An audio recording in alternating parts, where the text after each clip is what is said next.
That word soul is such a powerful word, but also such a mysterious word. What does it mean? We talk about, I have a soul within me. Is it energy? Is it something spiritual? Is it something else? We know one thing, on a very basic technical level, the difference between a live human being and, God forbid, a not live human being. Something has shifted. You can have everything intact in the body, but it's not alive. So what is that force? As you know, my approach, semantics are semantics. The word you use is not that relevant. It's the spirit of what we're trying to convey. When we interact with each other as human beings, you and I right now, you with your friends, with your loved ones, with a stranger, who's interacting? So obviously there's a physical dimension to it. I see your face, I hear your voice, I pick up your scent, I can relate, empathize with your feelings, we can intellectually bond. But it's clearly far more than just a physical interaction between two bodies. There's a personality involved. There's a vibe. There's an entire experience that transcends time and space as we know it. You can think about someone you love. They may be 1,000,000 miles away, and there's a connection. All that goes under the rubric we'll call the soul connection. But it's one thing to talk about it, it's another to experience it. And experience is the key to everything here. Because not everything can be empirically identified with our sight, sound, taste, touch, and smell. Especially soulful matters.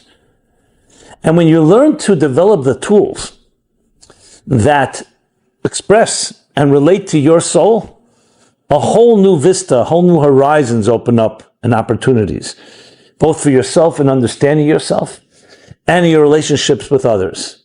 So that's what we're going to address. This is all based on the chapter of Body and Soul, first chapter in Toward a Meaningful Life. Let me begin with a story.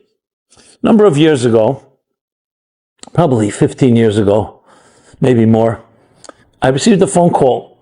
It was the editor of Kirk Douglas, who recently passed away, the famous actor Kirk Douglas. And she tells me, I want to tell you something very touching. Mr. Douglas, who I've been helping with Simon & Schuster, publishing and working, editing and publishing his book, Climbing the Mountain, had a stroke, recently had a stroke. And as a result, it left him somewhat paralyzed, it left him somewhat incapacitated. And he would cry and cry and cry, sometimes for hours. And he actually writes about it in his book, Climbing the Mountain, the crying. So I think she told me she did, or someone else did, gave him a copy of my book, Toward a Meaningful Life. We gave him a copy of your book. And he began reading it. And it became such a source of comfort and solace for him. And indeed, in Climbing the Mountain, when it was published, they sent me the book. And there's a whole section. Kirk Douglas writes how he used to be so sad. He lost some of his faculties. He wanted to get things done. He couldn't move properly. His mind told him one thing, his body would not cooperate, and he would cry. And he just could not bear it. It was so overwhelming. And he says, in the first lines of a book I read called Toward a Meaningful Life, it says, have you ever cried for no apparent reason? That's exactly the first line in the book. Have you ever just burst out in tears for no apparent reason? This is the soft voice of your soul, crying out for attention, asking to be nourished with at least as much care as you nourish your body. That's the opening paragraph of the first chapter. This is what he quotes it. He says, so I started thinking to myself, is this my soul, these tears? It put a whole new spin, a whole new perspective on my crying. Instead of just being crying and just feeling so sad and overwhelmed, maybe it's my soul speaking to me. What does my soul look like? What is my soul all about? And that was the beginnings of his journey, which he documents in the book with the apropos name, Climbing the Mountain, to climb the mountain.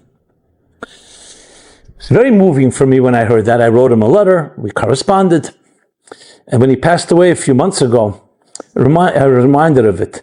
But I said to myself, all of us have voices, expressions that manifest themselves in our lives, and it's really your soul speaking to you. It just speaks a different language. It doesn't speak with words whispering into your ear. It speaks with sentiments. One of them is crying for no apparent reason. That's an existential cry from a deeper part of yourself. As I said, the word soul, I'm comfortable with that word, but I know some people are not. So the word is not significant, the message. Sometimes it's the other way around. In the next paragraph I write, have you ever experienced a truly sacred moment when despite the constant turmoil of life, you felt a profound sense of awe and belonging? That too is the voice of your soul, expressing a deep satisfaction with its intrinsic connection to the forces of spirituality. And there are other voices. I'll give another one, which is not such a positive one. Anxiety. I don't mean to sound morbid, but people who are not alive, dead people, are never anxious. Anxiety is the voice of your soul feeling frustrated. We'll deal with that in the chapter on fear and anxiety. It's frustrated. Something is out of sync. Dissonance. That's another voice. When you start thinking of it that way, basically every sentiment, every feeling, every expression you have coming from within, whether it's a positive one or a negative one, it's all positive. It's your soul speaking to you. Your body speaks to you through hunger pangs, through fatigue, through aching muscles. It's telling you do something. Through pain, physical pain. All these are a call of the body to respond. Eat a meal, drink a drink, exercise, improve your nutrition, improve your diet, your hygiene, and on and on. The soul also has a language. However, its language is far more emotional, far more subliminal. And these are all the voices of your soul. So whatever you're going through, especially in our day and age, meaning in the era of the pandemic, and all the unknowns and uncertainties, has definitely evoked all kinds of feelings. So it's not just emotions. It's your soul speaking through your heart, through your emotions. So don't ignore it, and get to know the most important part of who you are, what makes you tick. So in simple terms, everything in existence has a body and a soul, in the broad sense of the word. Let's take a table. Here's a table. I'm sitting by a table. The body of the table is the actual structure of the table. Its size, its measurements, what it's made of, its legs. The function of the table is its spirit, it's its soul. I'm going to use it to eat a meal. I'm going to use it to give a class. I'm going to use it to study on. I'm going to sit with my child and we're going to do homework together. A book has a body. These are the letters on the page, the words, the typeface, the design. But what message is it conveying? That's the spirit. That's the soul of the book. Musical notes. The notes themselves is the body. It's the language. The music is the soul. We speak right now. I'm using words. But what message am I conveying? That's the soul. Some people are excellent oratory skills. They have the gift of gab. They know how to speak. But what are they saying? Is it resonating? Is it words from the heart? There are others who speak very soulfully, but they don't have the right language. So they need to develop the body. They need to develop the instruments and the tools. So think of it like the instruments, the vehicles, the channels, and that which is being conveyed through the channels. Everything has a spirit and a body. So when it comes to ourselves, the simple question is, what is the body? The body we know. The expressions we have. The soul is the spirit within, the intention, the purpose, our deeper calling. So in essence, what you want to have is a life where your body is a vehicle for your soul, not your soul is a vehicle and expression of your body. Like a ship. You want a captain of the ship. The captain is telling the ship where to go. The ship is the way to go, is the vehicle. So what is the deeper spirit of a human being? It is your purpose. It is your life purpose, your mission in life. Just like a business needs a mission statement, cannot exist without one. That's the vision and mission statement. And then there's the tactical plan, the plan of operations, the strategic plan, how you're going to do it. The how is the instrument, is the vehicle. The why is the purpose. So in different words, you can say this. The soul within a person is the grand cosmic composer's intention for which you were placed here. Your body is the musical note. Your soul is the music, is the song. So in a sense, being in touch with your soul is being in touch with your core essence. How many of us, our lives are driven by what we do, by circumstances? I ask people very often, I say, so who are you? What makes you tick? Who are you? And very often, they'll give you their business card. And when I point out that your business card tells me what you do, it doesn't tell me who you are, some people with a sigh will say, well, what I am has become a product of what I do. What I do has defined who I am, when it should be the other way around. No. Who you are should define what you do. So in business, it's very clear. A business begins with a mission statement, and then it implements it. It may tamper with the mission statement until it gets it right, but at the end of the day, that's the driving force. In our lives as well, getting to know your soul, living a soul-driven life, a soul-centric life, instead of a body-centric life, means looking with the eyes of purpose, of deeper meaning, of calling, of your unique voice, your unique music. A body-centric life is looking at the tool chest, the instruments you have, which means looking from the outside in. Now, all of us live our lives very often looking from the outside in, but that's with everyone around you. You yourself should be looking from the inside out. When you meet somebody, obviously you have no other option but to look from the outside in. You see the person, see their body language, you see whatever you can pick up with your five senses, with your instincts, with your intuition.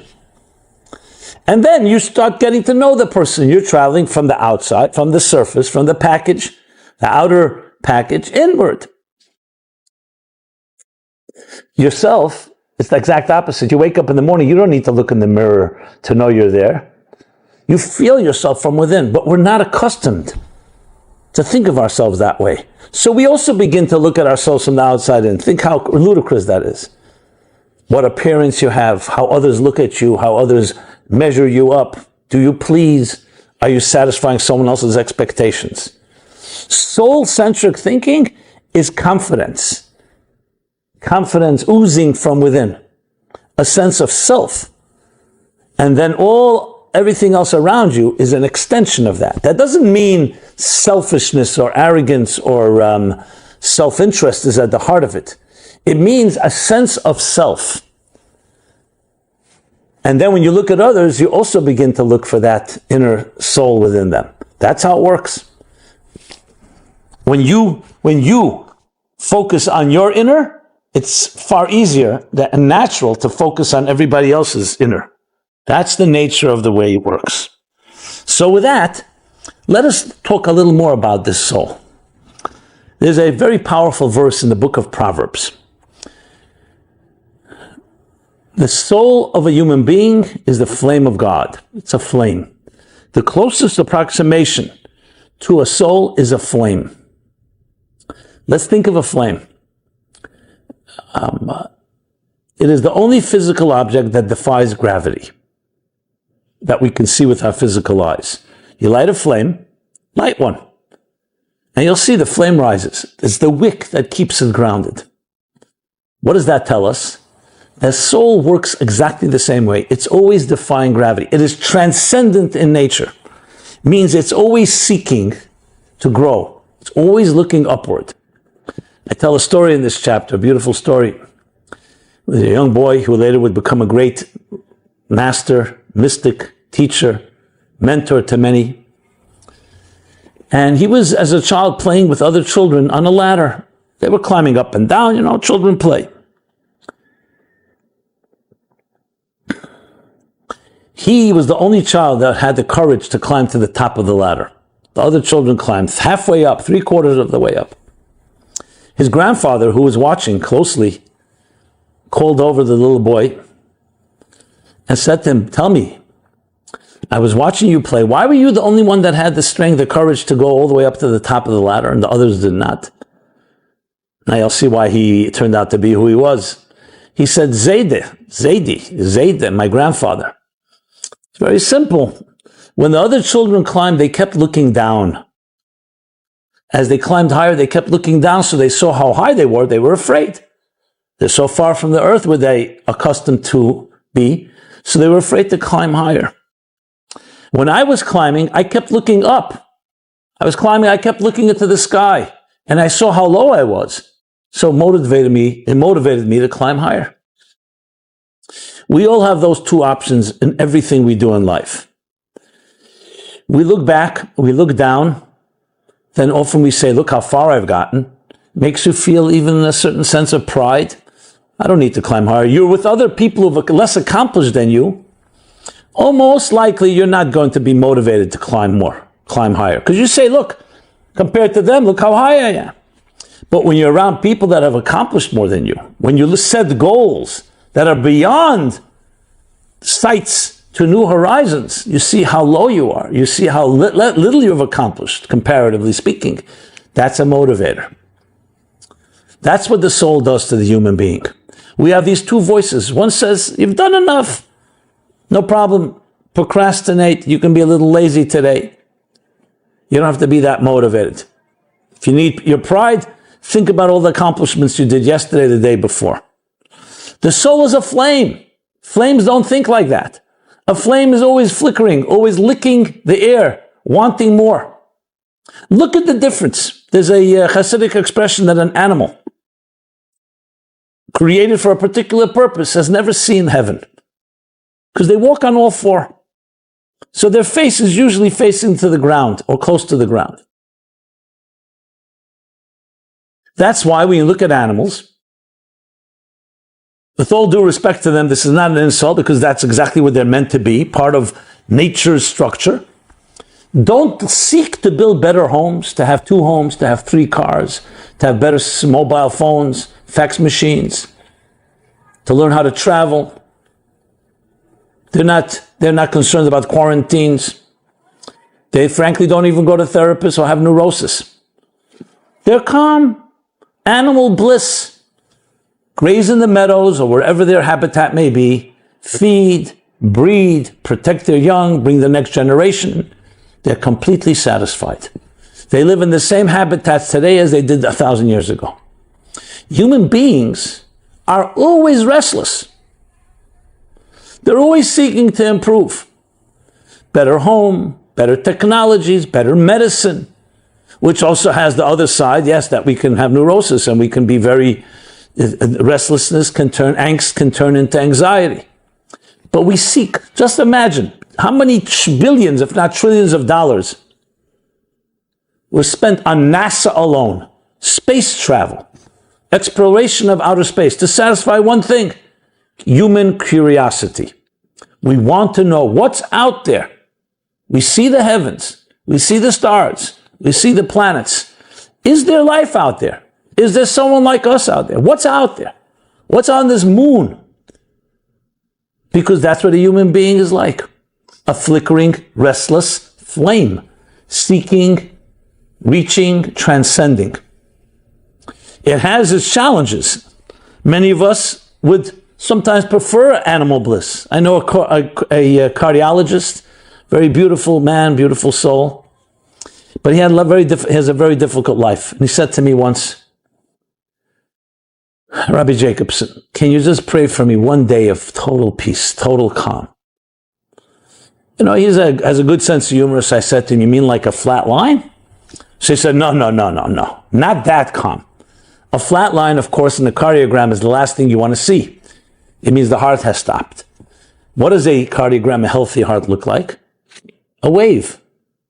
A balanced wave.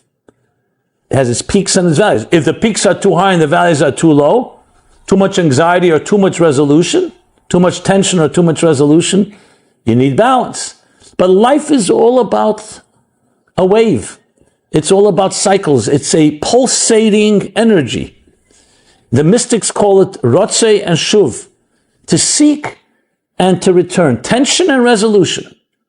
A healthy measure of angst, of feeling motivated and restless because you want to go higher, is a very healthy element.